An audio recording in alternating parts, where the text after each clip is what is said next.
Vladimir Petrov.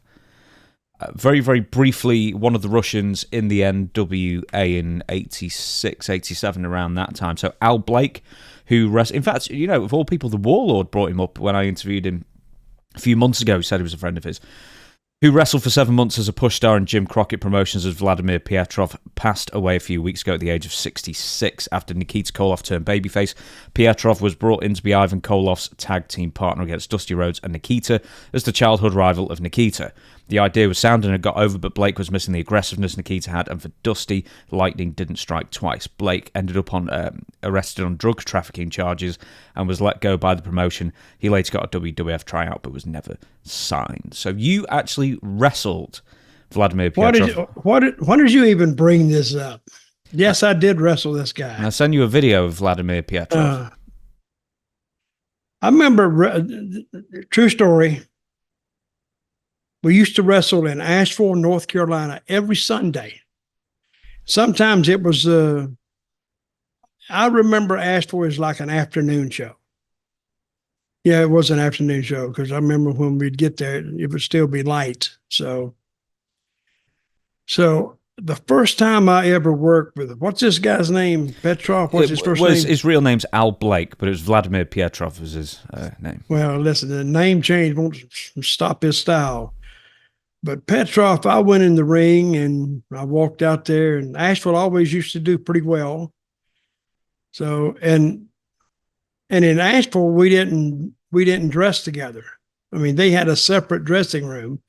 We had a separate dressing room. The first time I ever even met this guy was when I walked in the ring against him.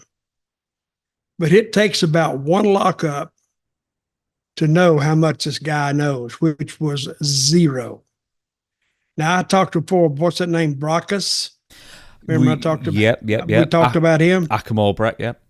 Well, I don't know if Dusty, who's the booker, if he had it in for me or whatever, but usually it's a sign of respect when they give you these green guys, but it's really not for you any good favor because they just beat the living crap out of you.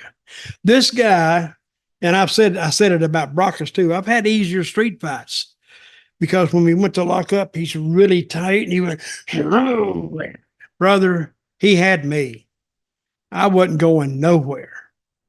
So, and you can tell on the first lockup if they know what they're doing. And I knew in the first 5 seconds of that match that he knew nothing. He beat me so bad, I thought about one time just rolling out of the ring and just walking back to the dressing room. But I thought, well, if I do that, they're getting pissed at me. So I didn't. I stayed in there to the bitter end, buddy, and took that punishment. And while he was only there for 7 months, Dusty found out how stiff he was, even with Dusty, and that cut that short. He said, I got to get him out of here. I can't work with this guy. Dusty needed those guys who could work with him, not tug around like two big damn bulls in a ring. And like I said, I've been in easier street fights, and him and Brockus, I don't know why it was me, and everybody else said the same thing. But he was terrible in the ring. Actually, he wasn't that good. He was worse than terrible. And the only reason he got there, who'd you say got hurt? Who got hurt? Well, I think it was Nikita. Well, it was Magnum TA, wasn't it? And then Nikita turned babyface, and that sort of left a space for the replacement. That's exactly what happened. So, but anyway, I don't even know where they found this guy. But, a gym. I suspect they found this guy. And he was only there for 7 months, like I said, because Dusty and the rest of them found out how green he was, and they couldn't have a match with him. Now, if Dusty can't have a match with him, that's something that's he's the booker, so he shifted that guy out of there. But you said he got arrested for drug charges? Yeah. What were the drug charges? You ever find out? No, just has drug trafficking charges, and was let go. But, I mean, who knows? It might have just been a pretense to get rid of him. Well, he did get arrested for the drugs. I kind of remember that. But anyway, let's say that Mr. Petrov, you're probably a good man, but you're kind of a crappy wrestler. Rest in peace. Well, Rest in peace. Oh, that is the worst. Well, I don't even know what I was expecting there, but that was basically the worst tribute I've ever heard to a deceased wrestler in the world. Ah. Well, he was just. Well, hey, it was a little. It wasn't even. I think it was worse than Brockus. Really? Now I've Brockus, seen no both. Brockus. At least in his defense, he would blow up and then quit. But he was more dangerous when he blew up because then he would throw those punches, but he had no range, and he would just follow through with it. He almost knocked me out one time.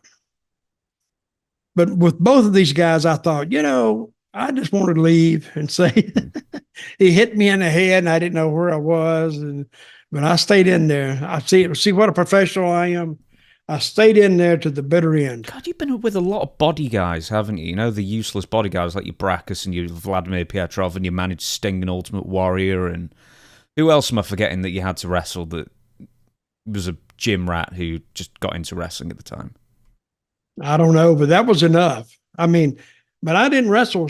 I don't think I wrestled Sting or Ultimate Warrior. No, but you were associated with them. Oh, Ahmed Johnson, there's another one. Who? Ahmed Johnson. Oh, my God. That was another one. But I'm going to have to say he was actually better than these two, and he was terrible. I remember Madison Square Garden, Vince caught me backstage, and he went, "Dutch, I want you to work with Ahmed and help him out." I said, he said, "Watch his matches, and when he comes back, kind of critique him a little bit." Okay, brother. He didn't understand what you're telling him, and when the guys would come back, they go, "My God," they were bitching and moaning. And I think he stayed around about a year or two, didn't he? Just over 2 years, he made it. Yeah, and it was a struggle to make it then because. He was injured for half of it. So really, I mean, his active wrestling was probably about 16 months. Well, he was another one, except I didn't have to work with him.